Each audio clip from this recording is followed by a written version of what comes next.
We're going to speak a little bit now about the complicated art of reconciliation, and again, thinking about the past, the present, and the future.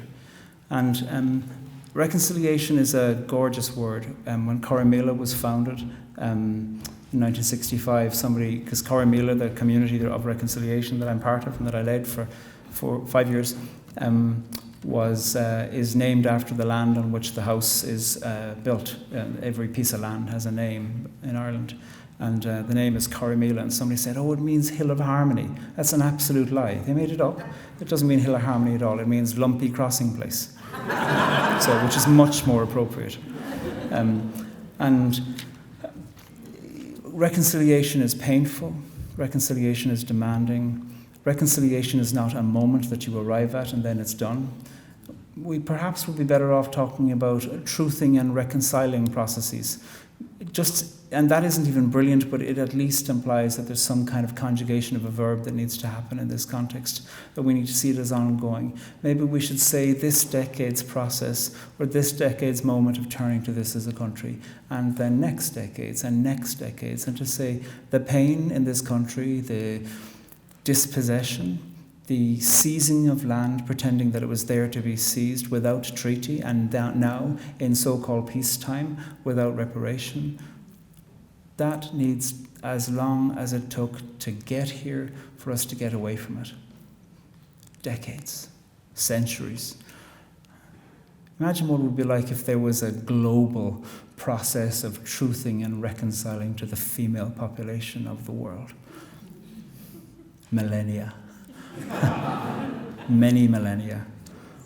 Hundreds of millennia of recognizing it has taken us this long to get here. And I've heard some people going, we're amazing. We have had the women's vote for 100 years. Aren't we remarkable? Who was saying that? Men is the answer. So, looking to the past is a complicated thing, and looking to the past and thinking about forgiveness and reconciliation is a complicated thing, and these are words that shouldn't be used easily. We should always have a multiplicity of what we are considering to be moral options in response to pain and in response to trauma, always. Forgiveness might be a good one, yeah. Justice is always a good one. Treaty, reparation, time, fury, art, never seeing your face again for the rest of my life, but also learning how to forget about you on a pretty regular basis, hopefully for years at a time. That's also a damn fine outcome of violations. Rather than the way we speak about reconciliation as if it's got one shape, and the shape is absolutely lovely for people who like things to be absolutely lovely. That isn't the case. Similarly, when it comes to countries, it's complicated. To look about forgiveness is difficult. Sometimes, like in the case of Ireland, when we want to look to our past, we look to our past as people as victims, and we have suffered a lot as a country in Ireland, an absolute lot. But I have a twin poem to that poem earlier on I read about my granddad, the famine poem. This poem is called Phytophthora infestans, which is the Latin word for the potato blight. And this is a pantoum for the one person in the room who I see nodding eagerly whenever I mention something to do with poetic form. I'm delighted to meet you. I'll be making a beeline for you later on. And so this is a Malaysian form, 8 lines that are repeated in different formulations throughout a 16-line poem. And this poem really is trying to annoy myself and offend myself and offend other Irish people who are very aware, as we are, of British influence in Ireland, but deliciously unaware of how when Irish people went, often immediately after having been dispossessed to land, to places like America, Canada, Jamaica, Montserrat, New Zealand, Australia, and elsewhere, that Irish-speaking people learning English usually, were regularly dispossessing people after they'd just been dispossessed. So here's a poem, Phytophthora infestans. And if you're offended, good, because I am. We love to blame the British for our past, but our past is blighted by a story we won't own. God knows it wasn't that our suffering was mild at home, but when we travelled, we shacked up with empire and smited other places while crying about our home, not with a rot of other people's making, but with a rot of our own, and not because of how an empire shackled us, but because of something rotten in us. Certainly a rot of other people's making, not our own, starved us from our villages and homes, but because of something rotten in us, and not a blight that was exploited. We went and starved other people from their villages and their homes. Our suffering was far from mild at home, but far from home, we uncovered something white within us. We cannot blame the British for the stories we won't own.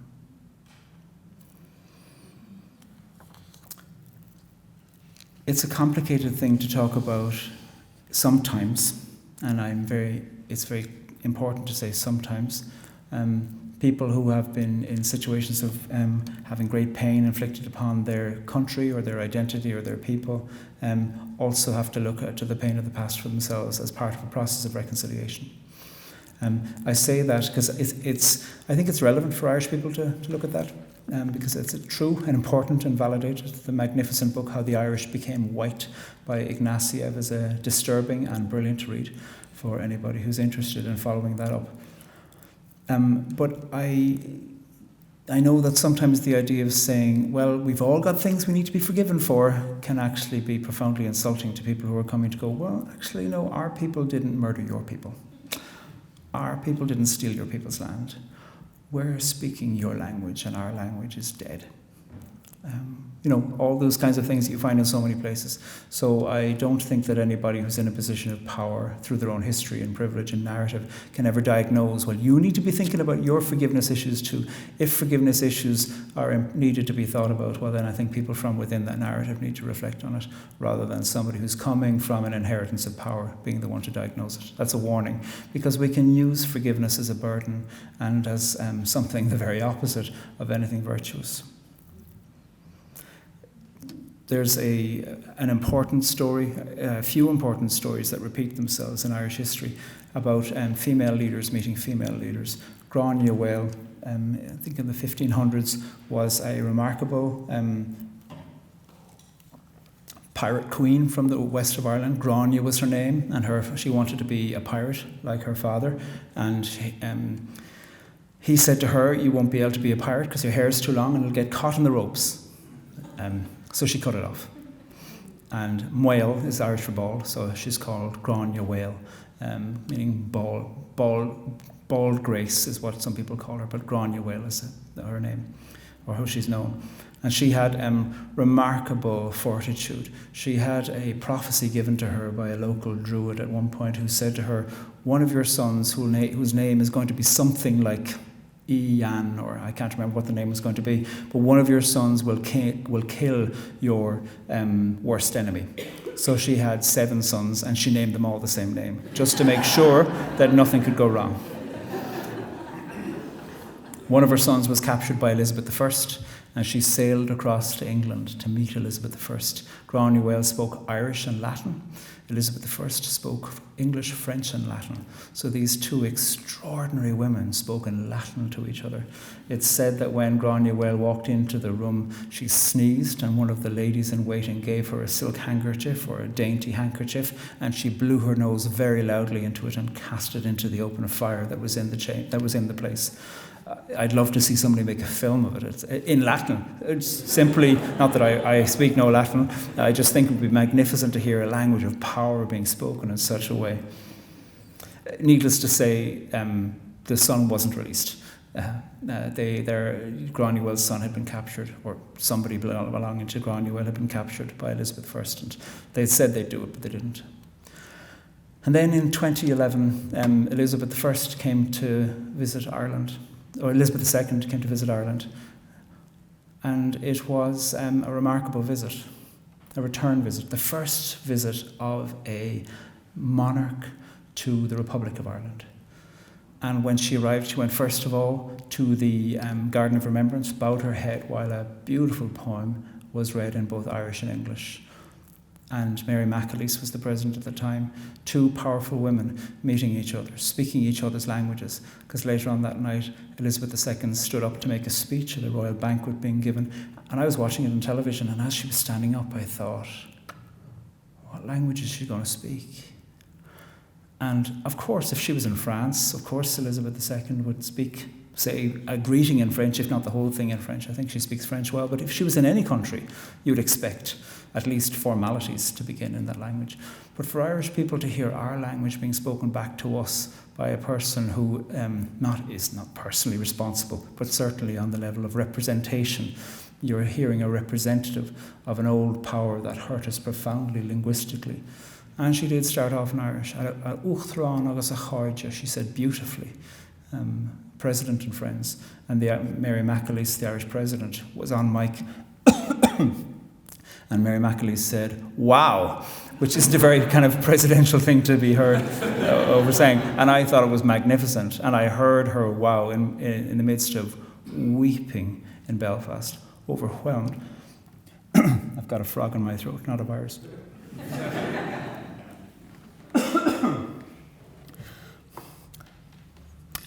And I suppose I say that because sometimes forgiveness needs to be understood as something that will open itself up. There's still a frog there.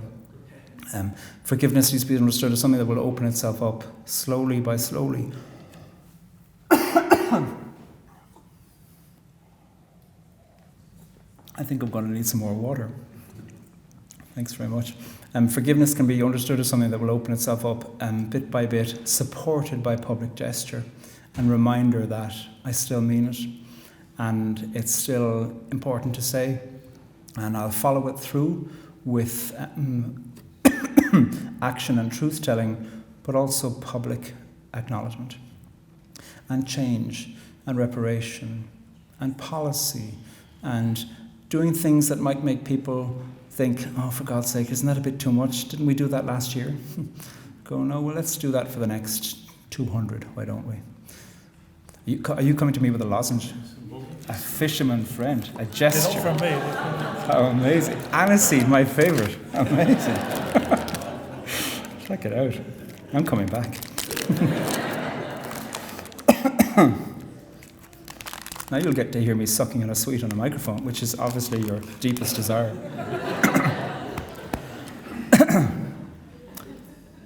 Anyway, later on next year, 2012, Queen Elizabeth came to Belfast and shook the hand of Martin McGuinness. He was the Deputy First Minister of Northern Ireland at that stage. He had been in the IRA. He has since died. And they each, I suppose, considered each other an enemy. And they each had been personally bereaved as well as nationally bereaved. And I was invited along to be part of the group of people who were witnessing the handshake, and I wrote a poem called Shaking Hands, and the irony of reading a poem about shaking hands in a time when we can't. It's kind of funny, but it's kind of not, because it shows us what it means to be a people who pay attention to each other. Shaking hands. The date is what I said in Irish, Fair Shachtulam Ev Gavilis Adoig. Because what's the alternative? Because of courage, because of loved ones lost, because no more, because it's a small thing, shaking hands. It happens every day. Because I heard of one man whose hands haven't stopped shaking since a market day in Omagh. Because it takes a second to say hate, and it takes longer, much longer, to be a great leader. Much, much longer. Because shared space without human touching doesn't amount to much. Because it's easier to speak to your own than to hold the hand of someone whose side has been previously described, proscribed, denied. Because it is tough. Because it is tough. Because it is meant to be tough. And this is the stuff of memory, the stuff of hope, the stuff of gesture and meaning and leading. Because it has taken so long. Because it has taken land and money and languages and barrels of blood. Because lives have been lost. because lives have been taken. Because to be bereaved is to be troubled by grief. Because more than 2 troubled peoples live here. Because I know a woman whose hand hasn't been shaken since she was a man. Because shaking a hand is only a part of the start. Because I know a woman whose touch calmed a man whose heart was breaking. Because privilege is not to be taken lightly. Because this just might be good. Because who said that this would be easy? Because some people love what you stand for, and for some, if you can, they can. Because solidarity means a common hand. Because a hand is only a hand. So hang on to it. So join your much discussed hands. We need this for one small second. So touch. So lead.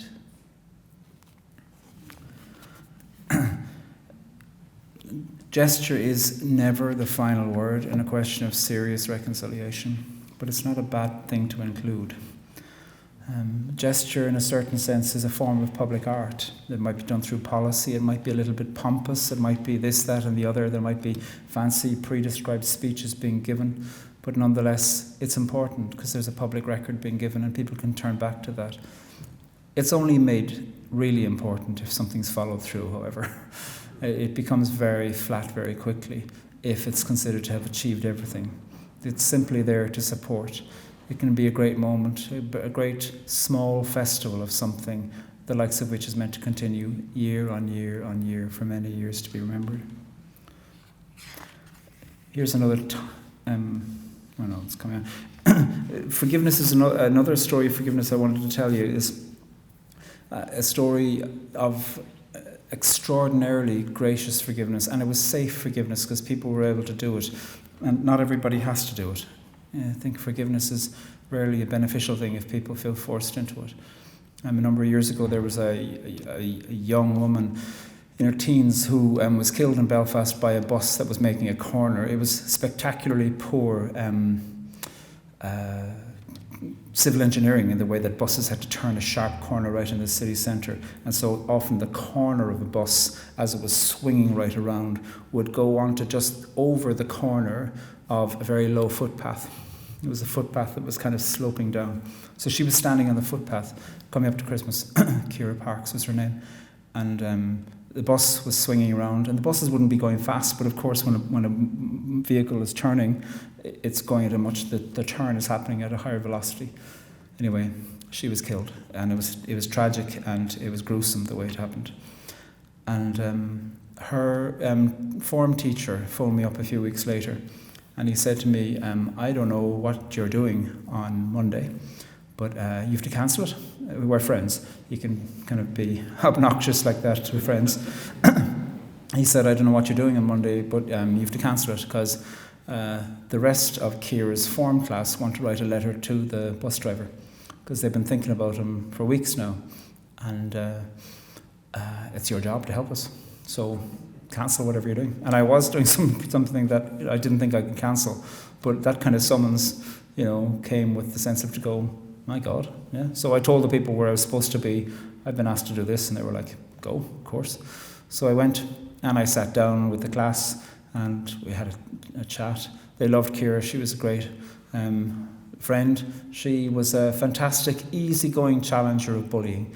Her way of challenging bullying would be to say, be happier. Extraordinary thing. Be happier. Wise up and be happier, she'd say. And wise up is a great Belfast phrase to just say, catch yourself on. I don't know how you say that here. There might be some local version, presumably, but wise up, be happier. And so I said to them, what would you want to say to the bus driver? And they said, well, he wasn't doing it deliberately.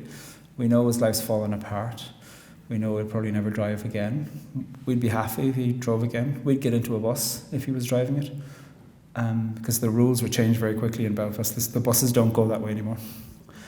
And they said, Ciara would say to him, be happier.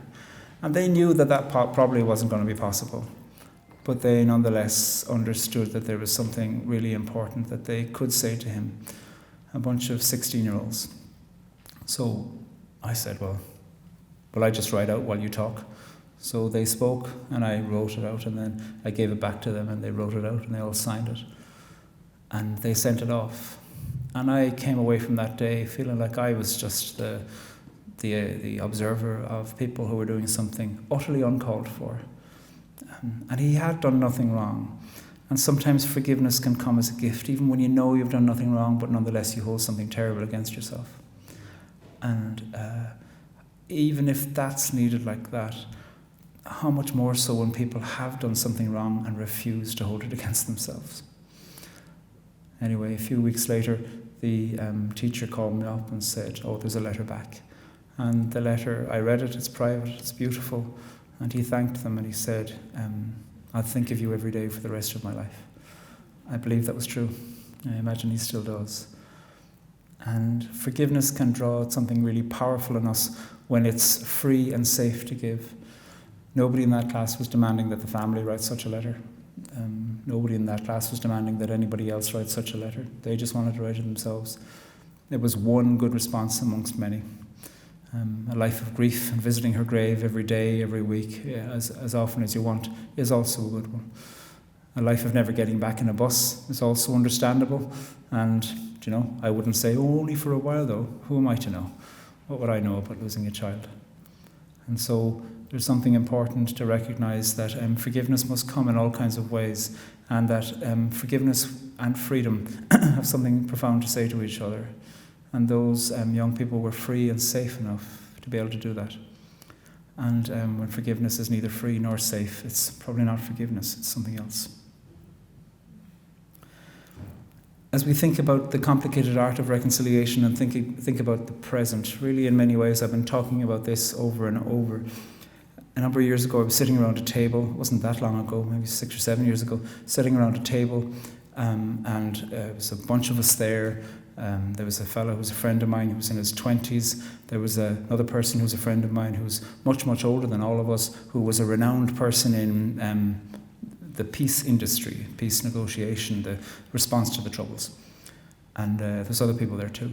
And at one point, the youngest person around the table, the fellow in his 20s, said something about the Troubles.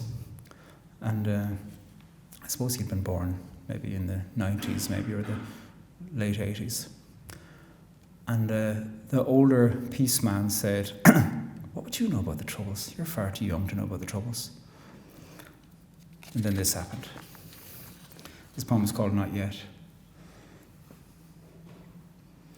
Not yet. You're too young to know about the Troubles, the peace man said. And the young man said, Father shot dead. Mother fell apart. Brother fell into himself. Other brother sent to live with others. And me, I smothered everything. I was farmed around. And now, years later, we have found ourselves back beneath a shared and troubled ceiling. Not yet. No one's too young to know about the Troubles.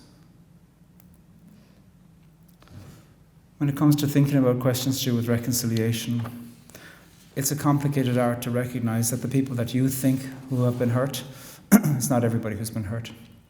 People may not wish to tell you. You might have a clear narrative about who the perpetrator was, who the victim was, and who the innocent were, who the people who were the unaffected were.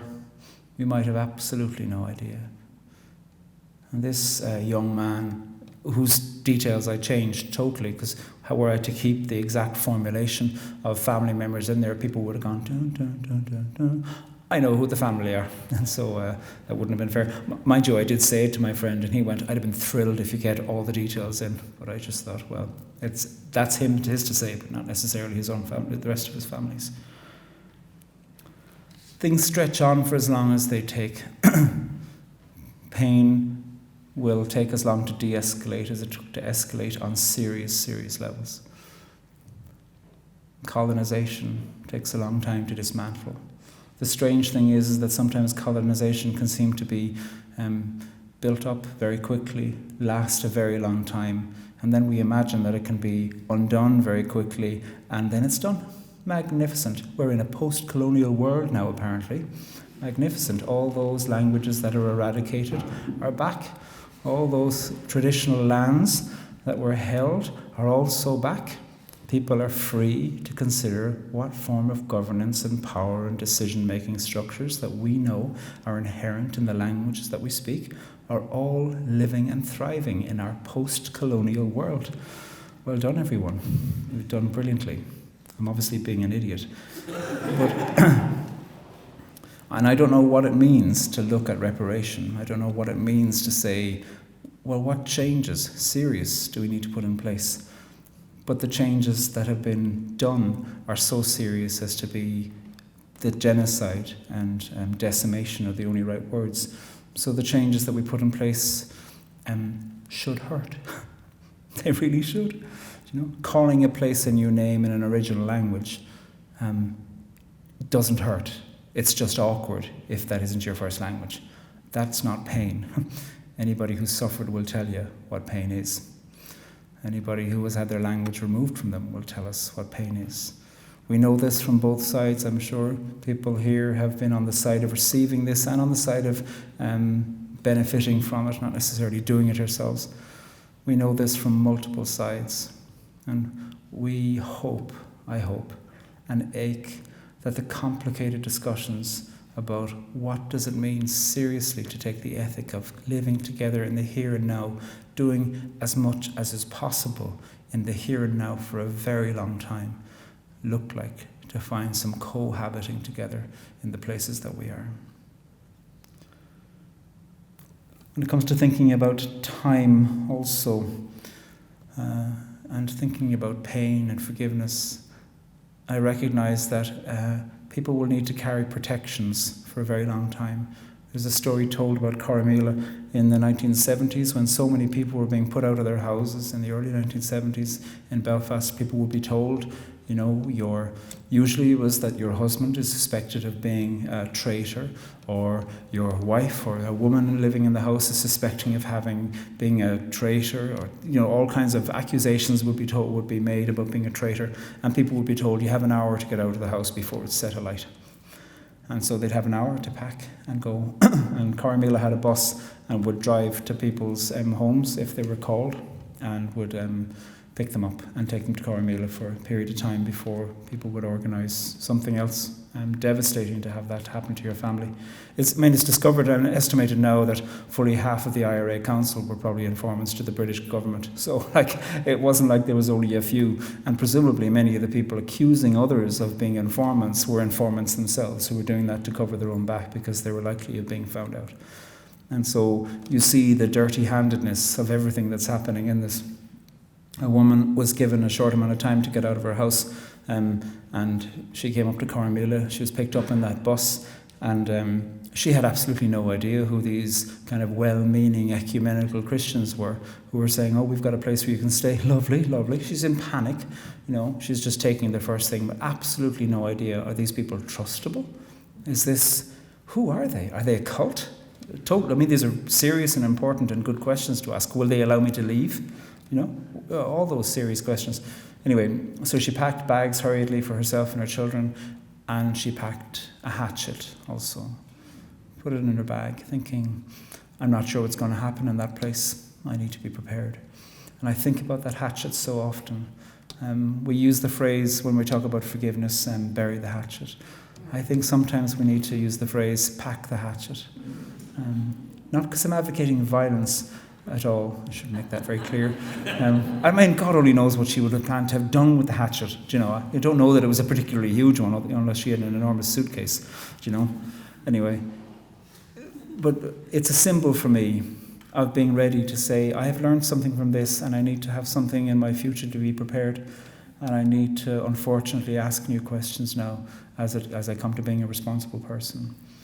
And we do that as people, and we also do that as countries. And I think it's an important thing to recognize that when somebody seems defensive, perhaps that's for a very fine reason, because they've been attacked. You know, I've been in situations sometimes where, you know, somebody said something pretty awful about gay people, and somebody in the room will say, they'll say something back, and someone will go, don't be so defensive. We're like, maybe you shouldn't be so attackive. and then we might find a way towards each other.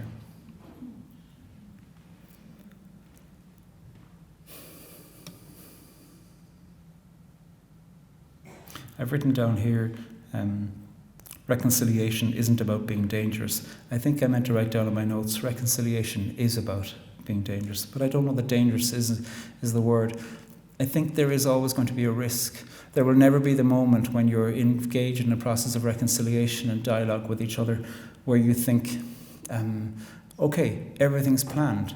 The process of gesture now, of making a public statement, of showing that I'm engaging in conversation with this person, where I might be worried about whether the people who follow me will follow along with this, now that I'm showing that I'm capable of having at least a civic conversation with this person.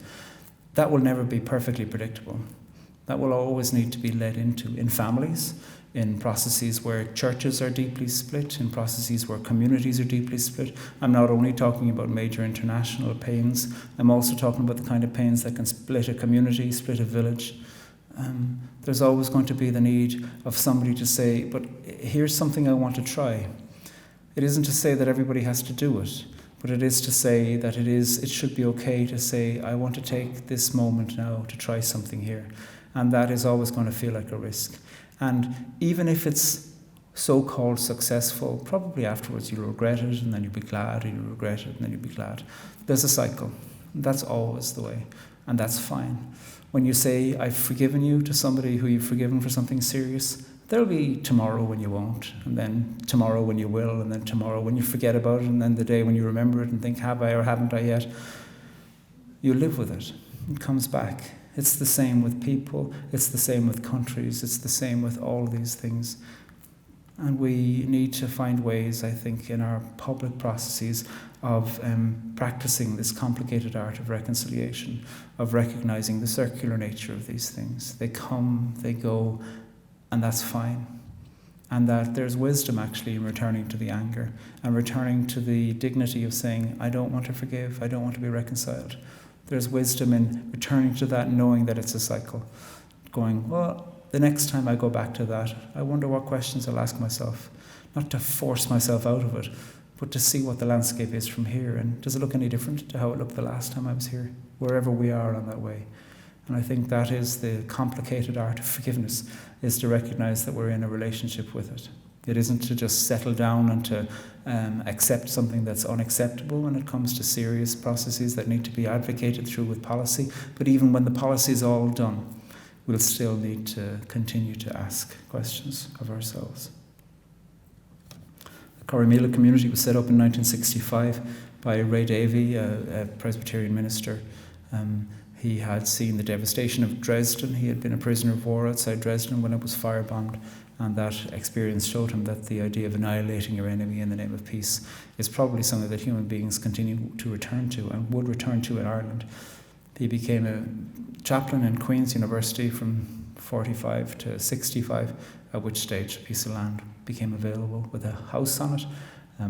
That piece of land being called Corrymeela. And so they found this centre as a place mostly initially where Presbyterian students could go to learn and to study with each other and be with each other over weekends and summer programs and other kinds of programs, to argue with each other, to talk about religion, to talk about politics, to talk about the past, to vote entirely differently to each other, to believe entirely differently to each other, but to know people who believe differently, because silos were dangerous then and they're dangerous now. And so saying we need something that will provide the possibility of people meeting people. Corrymeela, there are painful stories about how it began. Apparently there was a few other people that would have liked to have been the leader, at least one, and Ray Davey was the one who became the leader. A lot of people don't know that story. I didn't know it until close to the end of my time as leader of Corrymeela. I've come to the conclusion that it's very difficult to know what good is. It's very easy to diagnose what good is when you're not involved. It's very difficult to know what good is when you are involved. It's a lonely place to be in a position of trying to say, what is the good now? What is wise? I wish I had perspective in order to be able to know what the good is now, in order to be able to set something up that has the right policies from day one. And I don't believe that that's possible. So I admire people who are setting things up that go, we think this is good enough now and we're open to hearing. but regularly what I hear is that people saying, it wasn't good enough now, you should shut it down. Somebody else should be doing it. And I feel like that kind of certain addiction to purity can be pretty awful, because nothing's going to be perfect. But sometimes in the name of the perfect, nothing gets done. In the name of trying to be the everything, we do nothing. And I think it can be beneficial sometimes in the name of knowing we can't do the everything to do something, provided the something is humble. I regularly see people doing the something and calling it the everything. And I wish that they'd learn a few lessons. I don't want them to stop. But I would like them to go, oh, we know that there's been people here doing this before us. I've seen plenty of LGBT organizations for young Christian people be set up in the last few years that say we are the foremost and doing the most important work in, supporting LGBT people, And then I see people whose lives were put at risk as they were campaigning for decriminalization be ignored. And that is a terrible pain for a legacy of people who have put their lives at risk.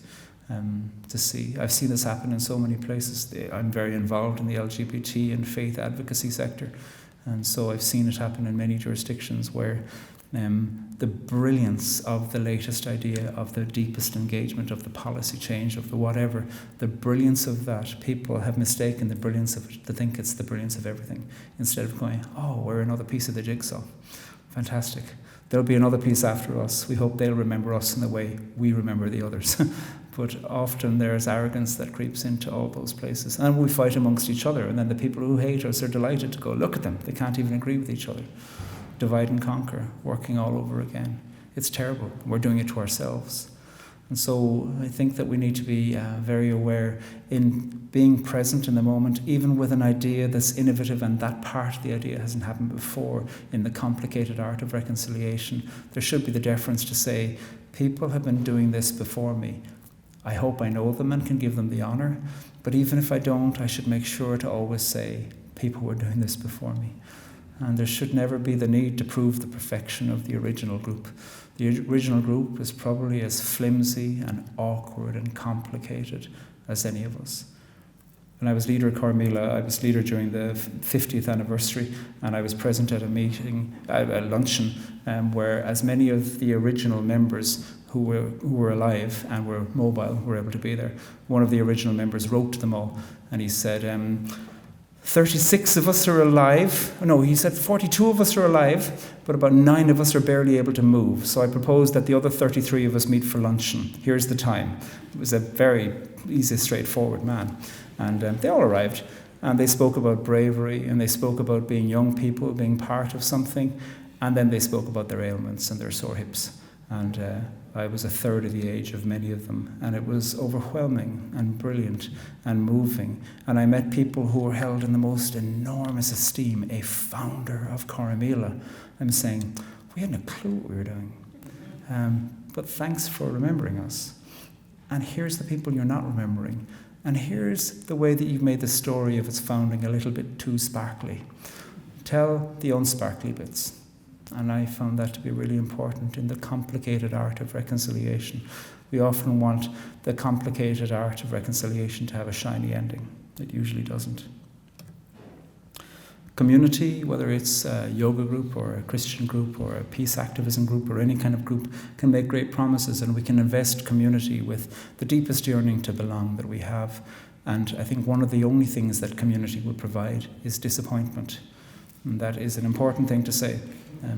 I don't say that as a cynic, because I've been part of communities my whole life, but to imagine that communities are going to be the thing that will be the thing that you need the thing to be, it won't.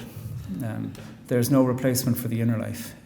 The inner life will always require us to have a certain quality of relationship to self that will sustain us in the imperfections of what relationship with each other mean. And the psychoanalyst Lacan said that groups are built on miscommunication. We're sometimes surprised. We have a miscommunication, as if that isn't happening on every single level of every single communication. It's amazing we get anything communicated at all. So I do think that we need to find ways to be in profound relationship to the question of ourself. And I have a poem here called How to Be Alone.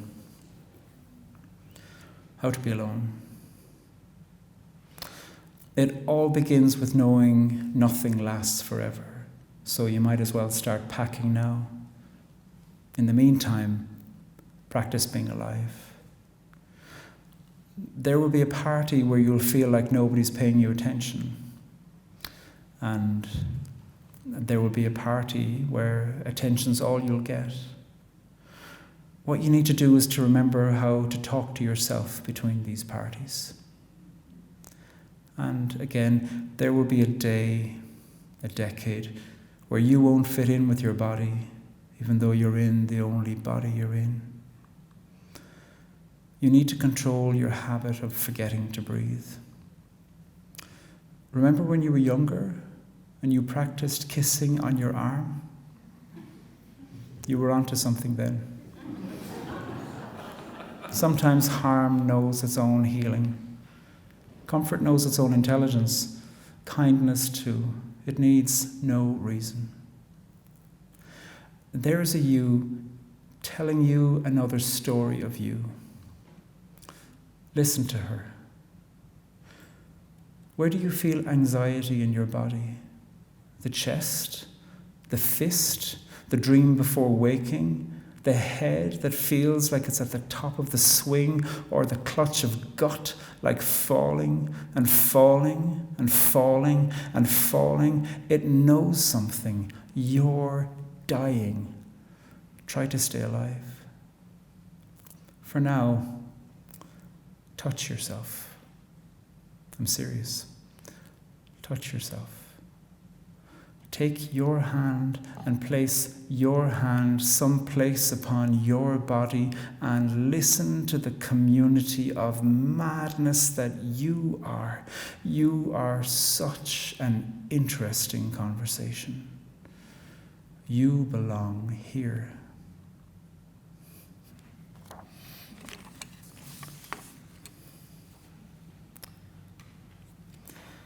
I want to finish. I have more poems that I'm going to do, but I want to finish by thinking about the future. And in as much as talking about the future in the last session, I want to say that I don't necessarily believe the future exists unless we're doing it now. There's no point imagining that the future will be full of extraordinarily courageous moments of leadership in your organization unless you're kind of taking an extraordinarily courageous moment, which is always done in the here and now, not the future. Maybe we can do bits that build up, but there always need to be action. That's why I'm so interested in the body. In that poem, it's so much about touch. And touch is so tangible. It's a sacrament available to everybody, to yourself. And this fast of touching that we're on during this outbreak, I suppose, might make us attentive to the touching of the self to the self. And I mean that in all the ways that it can possibly be meant.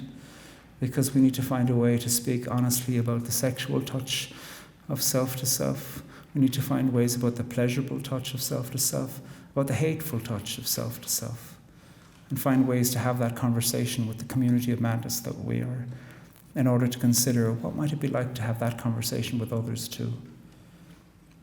As I think about the future that doesn't exist yet, and the moments in the present that I would like to see as I think of the complicated art of reconciliation, what I want to finish with, I'm not saying that this is what needs to happen, but it's what I would like to see, is particularly directed toward me and other men, which is the recognition that there are crises of masculinity. What does it mean to be a man?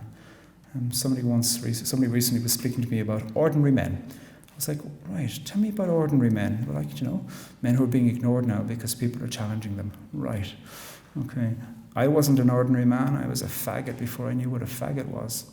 I was told from the word go at home, at school, at church, everywhere, that you're a failure. And I'm a white fella who does well in school, able-bodied, So I've got a lot going for me. And I grew up with a leprosy, a pathological burden of self-abhorrence. And I have a lot of work to do when it comes to the question of practicing what it means to be a man, practicing what power means, practicing what gentleness means, practicing the recognition that the old repeated storyline of dominance is possible, and typically the world lends itself to men seeking dominance. And I think there are ways within which, when this is difficult for us to hear, we need to go, let me meet with other men and talk together about this, not in a way where we say, can you believe those stupid liberals? Because it's not just stupid liberals saying it. It's intelligent ones too. And intelligent conservatives. And intelligent people who are neither. All kinds of people, all kinds of men need to say this to all kinds of men. Because one of the things I see is a failure of the project of being whatever the hell a real man is. I don't know what that is. There can be all kinds of shapes to it, but certainly when I see people self-congratulating themselves for boisterousness and public bullying through policy and in government, I think that the complicated art of reconciliation is going to get a lot more complicated, a lot more confronting, because we have a lot more calling out of things and telling the truth to power to do. So I have a few poems about masculinities, and then we'll finish.